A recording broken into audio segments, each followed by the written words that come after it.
कि सबसे महंगा डॉक्टर सबसे गरीब आदमी का इलाज करे।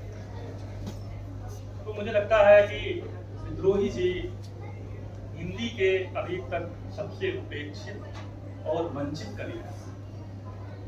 कवि व्यक्तित्व के व्यक्तित्व, हालांकि उपेक्षा बोध जो है वो एक बुर्जुआजी का शब्द है। उपेक्षा जैसी कोई चीज नहीं होती, बल्कि उपेक्षा ही एक सच्चे कवि का वैलिडेशन करती है। अगर उपेक्षित नहीं है कवि तो वो अच्छा कवि हो ही नहीं सकता।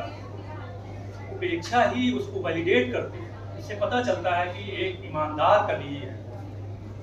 दूसरी तरफ आज ऐसा लग रहा है कि जो सबसे गरीब आदमी की कविता का जो व्यंजनार्थ है वो सार्थक हो रहा है, क्योंकि यहाँ मैं देख रहा हूँ कि 2-3 आलोचक बैठे हुए हैं और एक वरिष्ठ आलोचक बैठे हुए हैं, और आलोचना की जो सबसे बड़ी पत्रिका है उसके संपादक बैठे हुए हैं। तो मुझे लगता है कि आज एक काव्यात्मक न्याय का दिन है और विद्रोही जी के साथ आज पूरी तरह से न्याय हो पाया है और ये बहुत अच्छी बात है। विद्रोही जी की जो कविता है उस कविता के कई सिरे हैं। जैसे कि जब मैंने पहला पेपर प्रोजेक्ट किया 2018 में, 2014-15 से मैं विद्रोही जी से परिचित हुआ और उनकी कविताओं की रिकॉर्डिंग्स मेरे पास आती थी। वीडियोज वगैरह तो बाद में मिले। उनका कविता पढ़ने का जो तरीका था और जो उनका जो ओजपूर्ण स्वर था वो बहुत आकर्षित करने वाला था। दूसरी तरफ कई बार मैंने लोगों से सुना कि उनकी कविता में आर्ट नहीं है या सपाट बयानी है या बिखरी हुई है कविताएं या अनगढ़ हैं।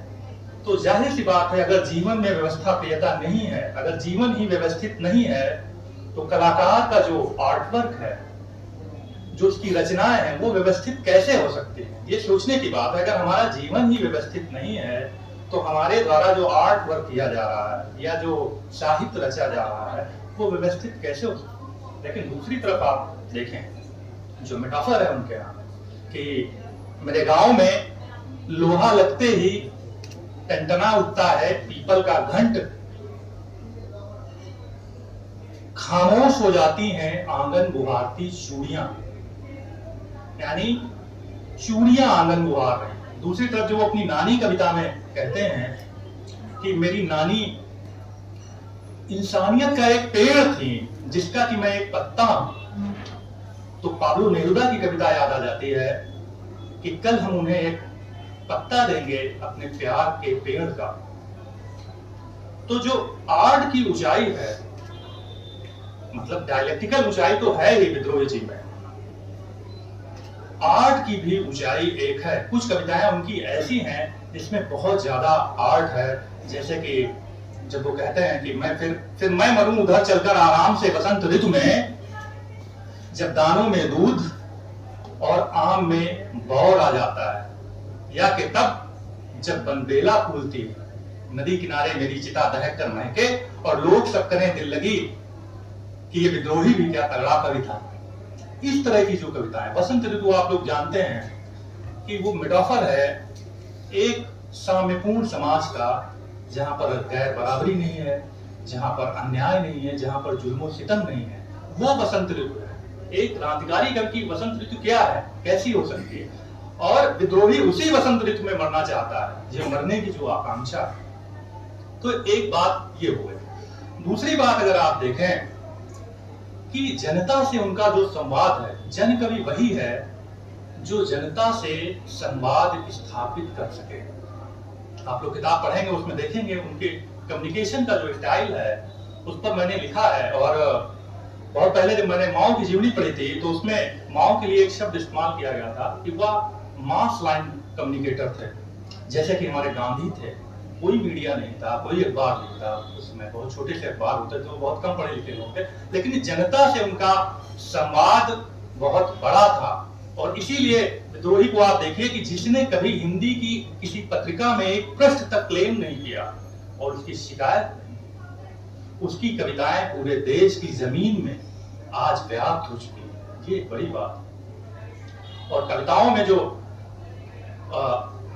लोक शैली का जो अनुसरण है वो आप देख सकते हैं कि किस तरह का है कि मर्द मारते जाते हैं और औरतें रोती जाती हैं। मर्द और जोर से मारते हैं, औरतें और जोर से रोती हैं। मर्द इतने जोर से मारते हैं कि औरतें मर जाती हैं। या दूसरी तरफ आप देखें कि मैं कहता हूं कि हट जाओ मेरे सामने से, मेरा खून सुलग रहा है, मेरा कलेजा कलकला रहा है, मेरी माँ को, मेरी बेटी को, मेरी बहन को मारा गया है, मेरी पुरखिनें आसमान में आर्तनाद कर रही हैं। मैं इस औरत की जली हुई लाश पर सिर पटक कर जान दे देता अगर मेरी एक बेटी न होती। और बेटी है कि कहती है कि पापा आप हम लड़कियों के लिए बेवजह ही भावुक होते हैं। हम लड़कियां तो लकड़ियां होती हैं जो बड़ी होने पर चूल्हे में लगा दी जाती हैं। इस तरह की जो कविताएं जो लोक शैली का अनुसरण करती हैं, ये तमाम चीजें मैंने उनके शिल्प में देखी, उनका जो आर्ट है। और कविताएं जो बिखरी हुई हमें नजर आती हैं, ज्यादातर लोगों ने ये कहा कि इनकी कविताएं अनगढ़ हैं या बिखरी हुई हैं।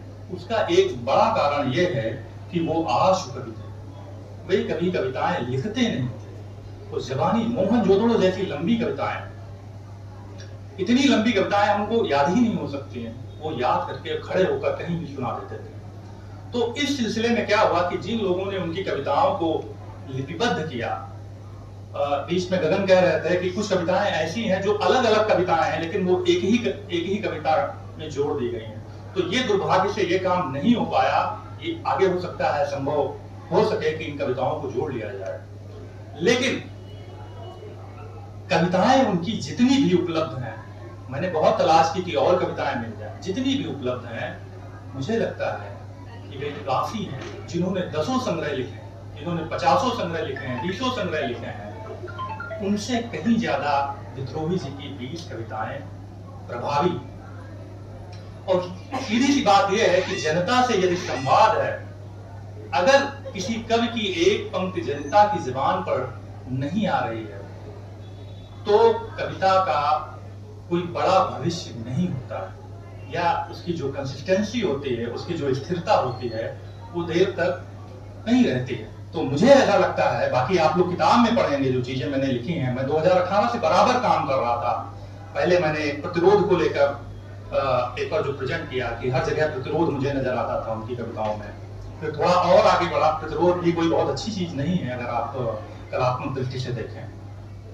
फिर उनकी जो लोक शैली है या उनके जो मेटाफर है, और सबसे बड़ी चीज ये है कि जो अभिव्यंजना है, आप क्रोचे के अभिव्यंजना व्याद से लेकर आनंद वर्धन के ध्वनि सिद्धांत के बीच में रखकर आप विद्रोही जी की कविताएं रखकर देख लीजिए। वे कविताएं बहुत असरदार और बहुत मजबूत कविताएं हैं। तो किताब के बनने में मेरे लिए बहुत इजी था, बहुत आसान था कि मैं अकेले ही एक किताब लिख मारता विद्रोही जी पर। और कई बार मैं सोचता हूँ, लेकिन एक समावेशी पुस्तक बनाने के लिए लोगों को जोड़ना बहुत आवश्यक होता है, और बहुत लोग जुड़े। इस किताब में पिछला जो संस्करण था उससे थोड़ा सा कंटेंट इसमें कम किया गया है, वरना बहुत लोगों ने लिखा है और बहुत तरह से लिखा है।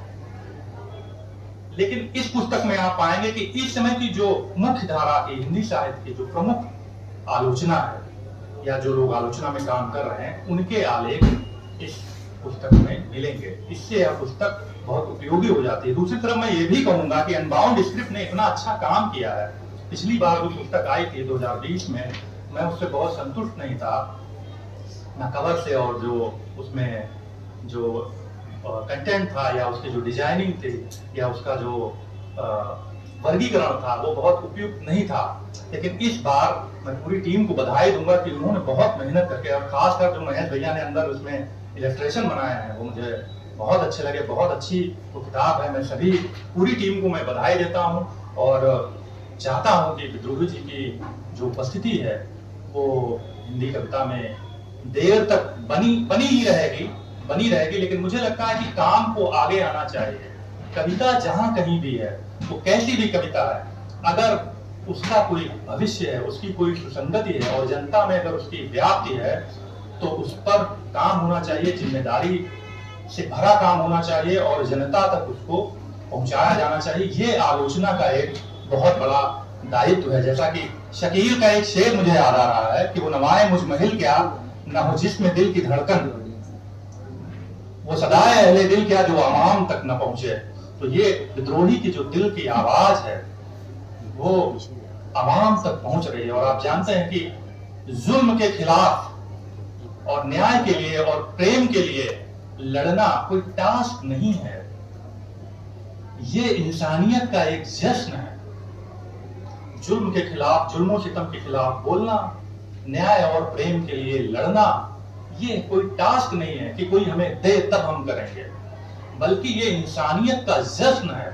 तो विद्रोही जी की जो कविताएं हैं वो पूर्ण रूप से इंसानियत का एक जश्न है। और जब ये आप पुस्तक पढ़ेंगे तो आपको पता चलेगा कि ये सही बात है कि विद्रोही जी की कविताएं प्रेम और न्याय का जश्न। धन्यवाद।